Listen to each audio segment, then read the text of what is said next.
Assalamualaikum. My name is Nur Syahirah binti Zakaria, and today I will present about Module 4, which is about image classification. So, the objective for this module are: first, to be able to perform different classification techniques; second, to be able to select good training site for class assigned; third, to be able to analyze different land use map produced for different classification algorithm based on classification accuracy. So now, let's start with the method for this module. For the first step is about add image classification toolbar. To add image classification toolbar, launch RMap, click Customize and select Extension. Take Spatial Analysis to activate the mode. Click the Customize menu in RMap. Click Toolbar and Image Classification. To add image classification, add the image classification toolbar to RMap and drag the image from catalog. Change the band order according to the shown and click image point to the properties and click the drop down at the column band to change the band. On the image classification toolbar, click the layer arrow and click the image layer that has been just added. Moving on to the supervised classification, to create training sample, click one of the drawing tool on the image classification toolbar. Click drop down, draw the polygon, and select polygon. In the map display, identify an area that belongs to a known class by using drawing tool to define a training sample. Click Training Sample Manager in the image classification toolbar. In the manager, optionally change the class name, value, and color for the class. Use the tool on the Training Sample Manager toolbar to manage the training sample. Then, merge all samples of the same class into one class name by click Ctrl-Shift and select on all samples within the same class and then click Merge Training Sample. Rename the class name of the sample with the actual feature name. Then, repeat the step 1 until 4 to create a few more training samples to represent the rest of the classes on the image and also a draw few samples in the same known class. Finally, change the color of the classes as desired. Next, to create signature file, use the Create Signature File tool. Create Signature File on the Training Sample Manager dialog box. Click the Create Signature File button. A File Browser dialog appears.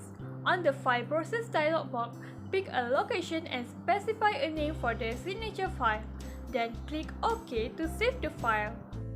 Moving on to the Executing the Maximum Likelihood Classification tool. On the Image Classification toolbar, click Classification Maximum Likelihood Classification to open the Maximum Likelihood Classification tool. In the Tool dialog box, specify values for the 3 required parameters. Then, accept the default value for other parameters. Click OK to write the tool. At the table of content, right-click at the output of the maximum likelihood classification layer. Click Properties to change the class name and color for the class. Finally, save the classified image to the preferred disk by right-clicking on the classification image under the table of content menu and navigating to Data. Then, export data. Select folder Word Data, set for the location, and enter maximum likelihood classification at name. And click Save. Moving on to the unsupervised classification, to execute the IOSO cluster and supervised classification tool on the image classification toolbar, click Classification IOSO Cluster Unsupervised Classification. In the Tool dialog box, specify values for input raster branch number of classes and output classify raster. Click OK to run the tool.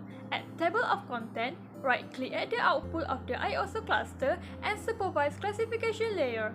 Click Properties to change the class name and color for the class. Finally, save the classified image to the preferred disk by right-clicking on the classification image under the Table of Content menu and navigating Data. Export data, then select folder Word dataset for the location and enter the IOSO cluster unsupervised classification at name. Click Save. To insert node error, click Insert on the main menu and select Node Error. Select the desired error and click OK.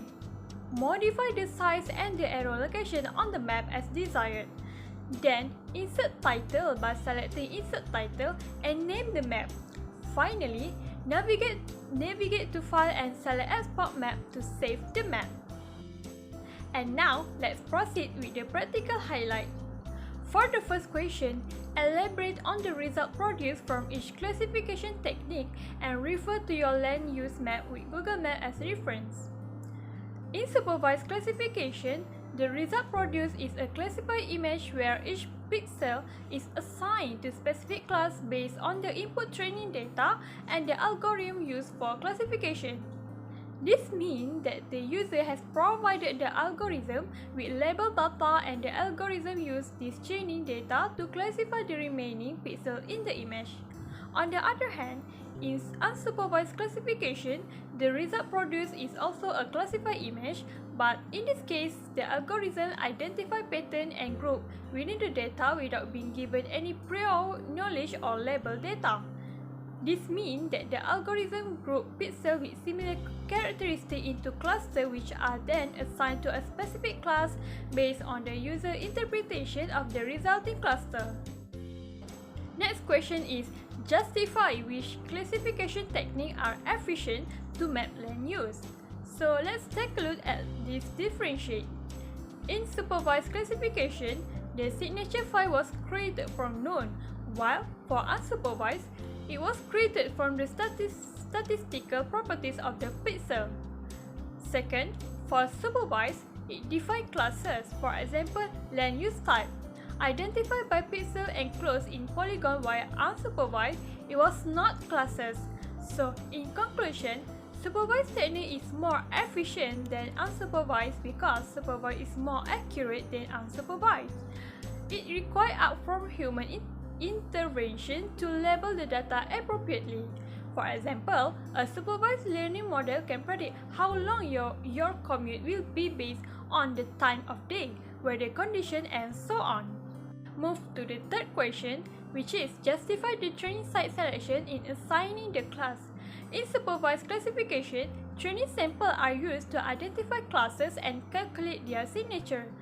Training sample can be created interactively using the training sample drawing tool on the image classification toolbar. Creating a training sample is similar to drawing a graphic in R map, except training sample shapes are managed with Training Sample Manager instead of in R map graphic layer. To create a training sample, select one of the training sample drawing, for example, the polygon tool on the image classification toolbar, and draw on the input image layer. The number of pixels in each training should not be too large or not too small. If the training sample is too small, it may not provide enough information to adequately create the class signature.